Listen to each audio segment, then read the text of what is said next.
My name is Colin Jones. I'm a 36-year-old veteran of the United States Marine Corps Infantry running for president in 2028. And my take on term limits is that we need more. We need more specifically for the amount of terms congressional candidates can run for and for sitting terms for Supreme Court justices and justices on benches. There are two arguments I have about why we need term limits. First has to do with political machines and dynasties.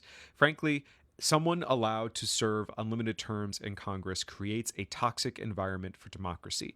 It allows for people to become entrenched in a kind of political aristocracy where they cannot be unseated even by individuals pursuing more popular policies through decades worth of connections of political power. This erodes the legitimacy and trust we have in government because constituents will every single term have less faith and less faith that their concerns are really being heard and that they're not just simply being bullied out of a vote. The second is specifically about cognitive decline. We have had two presidents actively falling asleep in important meetings, important media events. It is trivial for you to Google and see congresspeople and senators falling asleep while debates are going on about bills. American people should not be questioning whether or not their representatives are actively fighting off dementia. And to be extremely clear here, I am not simply advocating that we need to kick people out after a certain age. However, I think that the plain evidence, the common sense evidence is on my side when you look at individuals who are entrenched in political machines that get them reelected year after year,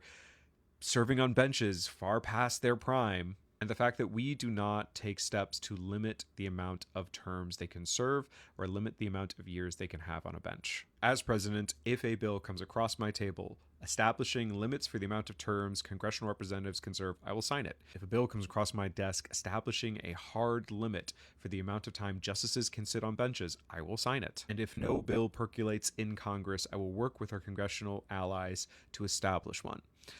Americans need to have confidence in our government, that our government is answerable to us, is composed of us, and not an entrenched aristocracy. Thanks.